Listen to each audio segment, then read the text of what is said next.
కథానిక రుబ్బురాయి ఐశ్వర్యరాయి.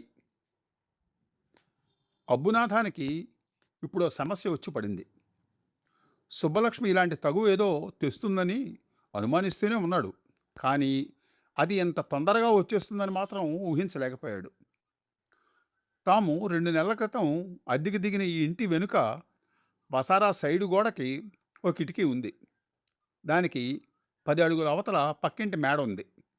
ఆ మేడ కింది పోర్షను పడక గది కిటికీ ఎదురుగా ఉంది. ఈ వసారా కిటికీలోని చూస్తే ఆ కిటికీ తిన్నగా కనిపిస్తూ ఉంటుంది. అదే ఆ కిటికీయే ఈ తగువుకు కారణమైంది. వారం రోజుల కిందట ఓ సాయంకాలం అబ్బునాథానికి కాఫీ కప్ అందిస్తూ, ఈవేళ మన పక్కింటి బజిగోవిందం అతని పెళ్ళం స్వప్న సుందరి విపరీతంగా పోట్లాడుకున్నారు అంది సుబ్బలక్ష్మి ఎంతో ఆనందంతోటి. వాళ్ళు పోట్లాడుకుంటే నీకెందుకు అంత సంబరం? అయినా వాళ్ళు పోట్లాడుకున్నారని నీకెవరు చెప్పారు అంటూ అడిగాను. ఒకళ్ళు చెప్పాలేమిటి? వాళ్ళు పడక గది కిటికీ తలుపులు బార్లా తెరిచి ఉండగానే అరుచుకున్నారు, కొట్టుకున్నారు. అతను పేపర్ పెయిట్ విసిరితే ఈవిడ అప్పడాల కర్ర విసిరింది. అది అతన్ని తగిలినట్టుంది. తర్వాత మూలుగులు వినిపించాయి. దృశ్యం కనిపించలేదు అంది సుబ్బలక్ష్మి.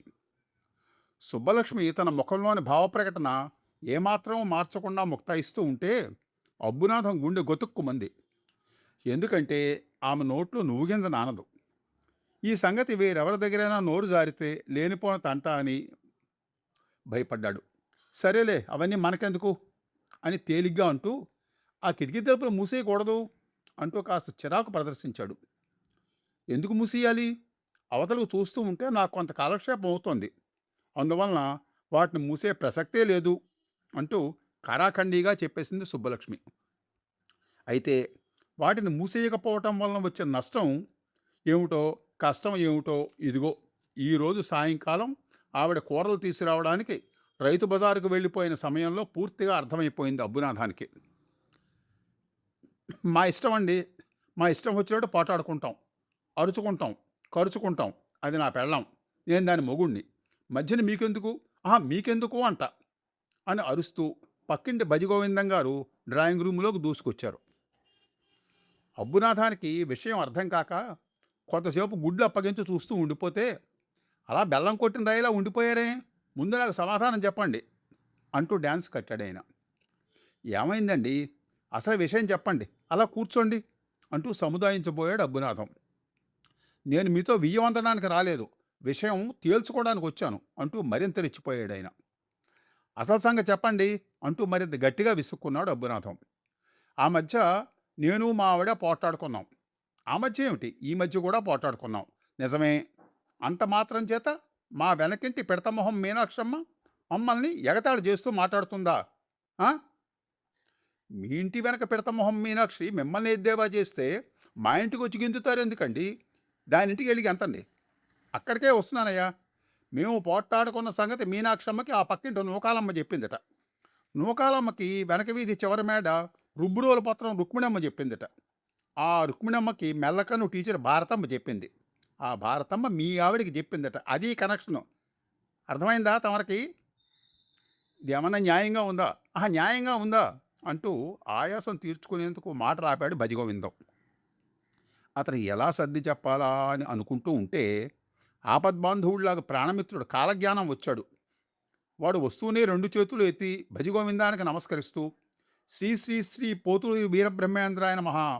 అయ్యా, విషయం అవగతమైంది, సర్దుబాటు చేసే పూచీ నాది, ఇక మీరు వెళ్ళండి, మీరు వెళ్ళండి, నేను చూసుకుంటాను కదా అన్నాడు. భజగోవిందం అతని వంక వింతగా చూస్తూ, ఇంతకీ మీరెవరు అంటూ అడిగాడు. అయ్యా, భవ్యకవి, బీద కవిజన, బహుళ కవితా మార్తాండ భజగోవిందం గారు, నమోన్నమః. మీ కవితా శక్తికి 1000 నమస్కారాలు. ఏమిటి, నా బిరుదులతో సహా నా పేరు కూడా మీకు తెలుసా అని అంటూ ఆశ్చర్యంతో పాటు ఒకంత ఆనందం కూడిన ముఖం పెట్టి అడిగాడు భజగోవిందం. అయ్యా, నేనే కాదు, ఈ ఊరిలోనే కాదు, ఆ మాటకు వస్తే యావత్ తెలుగుదేశంలోనూ మీ పేరు బిరుదులు తెలియని వారు ఉండరు. తమరు కిందట వారం ఆదివారం పేపర్లో రాసిన కవిత ఏది, నా ఆత్మని ఉతికి ఆరేశాను అనేది నేను చదివాను. అసలు ఆత్మని ఉతికి ఆరేయాలనుకునే కాన్సెప్టే ఒక అద్భుతం. నా మెదడు చిలక్కొయ్యకు తగిలించాను అనే మీ కావ్యఖండిక ఇంతవరకు తెలుగులో వెలువడిన అద్భుత ఖండికల్లో ఒకటిగా నేను భావిస్తాను. మిమ్మల్ని ఇంత గొప్ప మనిషిని ఇలా కలవటం నా పూర్వజన్మ సుకృతం అంటూ ఉంటే కాలజ్ఞానం మాటలకు అడ్డుపడుతూ, అయితే మీరు నా ఫ్యాన్ అన్నమాట. చాలా ఆనందం. తమరు నామధేయం చెప్పారు కాదు అన్నాడు భజగోవిందం. ఇదే మంచి సమయం అనుకుని అబ్బునాథం కల్పించుకుంటూ, వీడి పేరు కాలజ్ఞానం. శ్రీ శ్రీ శ్రీ పోతులూరి వారి వీరభక్తుడు. సాహిత్యం అంటే చెవి కోసుకుంటాడు. గేయాలు కానీ కవితలు కానీ కనిపిస్తే నవిలేస్తాడు అంటూ ఉంటే ఆ మాటలు పట్టించుకోకుండా, అయ్యా కాలజ్ఞానం గారు, తమరు చాలా గౌరవనీయమైనటువంటి పెద్ద మనుషుల్లా కనిపిస్తున్నారు. వేళకు మీరు మా బాగా వచ్చారు. ఇంతకీ గొడవ ఏమిటంటే అంటూ బదిగోవిందం కాలజ్ఞానం వంక తిరిగి ఏదో చెప్పబోయాడు.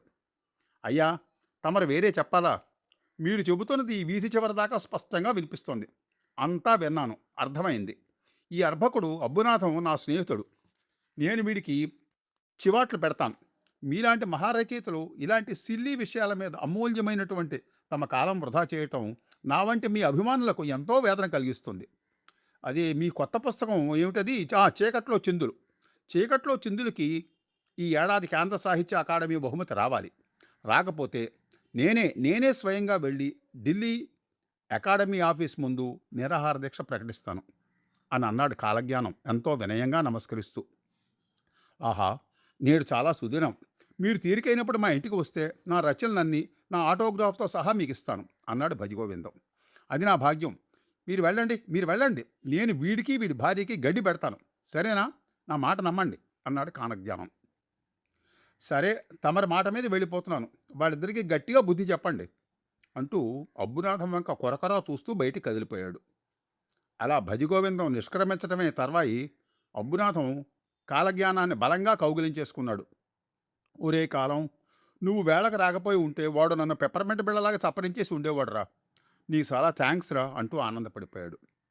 తర్వాత కాలజ్ఞానం చెయ్యి పట్టుకొని లోపలికి తీసుకెళ్ళి, ఇదిగో ఈ వసారాలో ఆ కిటికీ చూసావు కదా అంటూ దానివైపు చూపిస్తూ జరిగిన సంగతులు క్లుప్తంగా వివరించాడు. ఈ కిటికీ వల్ల ఇంకా ముందు ముందు ఎన్ని గొడవలు వస్తాయో అని భయంగా ఉందిరా. ఈ కిటికీ మూయించి ఉపాయం ఏదైనా చెప్పరా ప్లీజ్.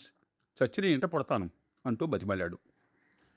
2 నిమిషాలు కళ్ళు మూసుకుని తర్వాత మెల్లగా తెరిచి, శ్రీ శ్రీ శ్రీ వీరబ్రహ్మేంద్రాయన మహా, ఇలా దగ్గరికి రా అంటూ చెవిలో 1 నిమిషం పాటు జ్ఞానోపదేశం చేశాడు. అబ్బా, ఏం ఐడియా చెప్పావురా. నీ బుర్ర అమోఘం.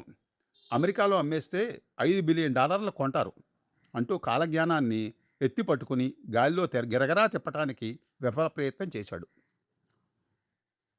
కూరల సంచితో ఇంట్లోకి వచ్చిన సుబ్బలక్ష్మి వెనక వరండాలో కిటికీ దగ్గర కుర్చీ వేసుకుని మరీ కూర్చున్న అబ్బునాథం వంక అనుమానంగా చూస్తూ, ఇక్కడ కుర్చీ వేసి కూర్చున్నారేమిటి అంటూ అడిగింది. అదే అబ్బే, ఇక్కడ కూర్చుని అవతలకు చూస్తూ ఉంటే బాగా కాలక్షేపం అవుతోంది. అది సరే, మన పక్కింటి భజగోవిందం పెళ్ళం పేరు ఏమిటన్నావు? అదే ఏదో సుందరి, స్వప్న సుందరి. ఆ సుందరికి బొత్తిగా సిగ్గు లజ్జా లేవనుకో. స్నానం చేసి బట్ట చుట్టబెట్టుకోకుండా వాళ్ళ గదిలోకి వచ్చేసింది. ఆ దృశ్యం చూడలేకపోయాను అనుకో. అదన్నమాట సంగతి. అయ్యగారి మొహం మతాబాలా వెలిగిపోతోంది అంది సుబ్బలక్ష్మి.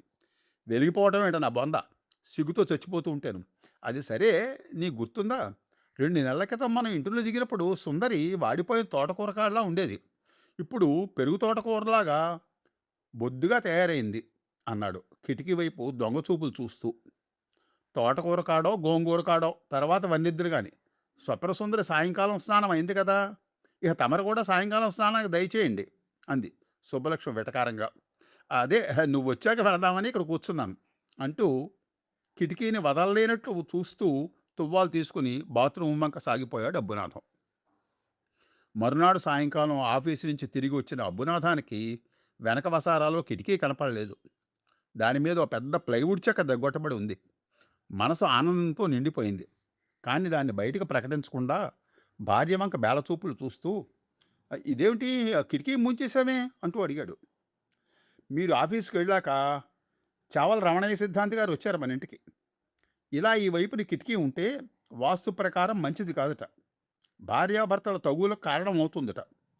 వెంటనే మూయించేయమన్నారు. అందుకని మన బ్రహ్మానికి కబురు పెట్టి చెక్క దిగ్గొట్టిచ్చేశాను అంది. అదిగా సుబ్బు, కిటికీ తెచ్చు కూర్చుంటే నీకు కాస్త కాలక్షేపం అవుతోందని అన్నావు కదా అంటూ ఉంటే ఆ మాటలకు అడ్డుపడుతూ, నా కాలక్షేపం మాట ఎలా ఉన్నా పాపం మీకే బెంగగా ఉంది కావదు. మీ పెరుగు తోటకూర కాడ లాంటి స్వప్నసుందరి సాక్షాత్కారం దూరమైపోతుందని అంటూ అర్ధోక్తిగా ఆగింది. సుబ్బు, మీ ఆడాళ్ళకి అనుమానాలు ఎక్కువై అదొత్తి రుబ్బురాయి. మరి నేనో అంది సుబ్బలక్ష్మి గోముగా భర్త వంక చూస్తూను. "ఆ, నువ్వా, నువ్వు ఐశ్వర్యరాయివి" అంటూ సుబ్బలక్ష్మి దగ్గరగా తీసుకుని ప్రేమగా గుండెలకు హత్తుకున్నాడు అబ్బునాథం.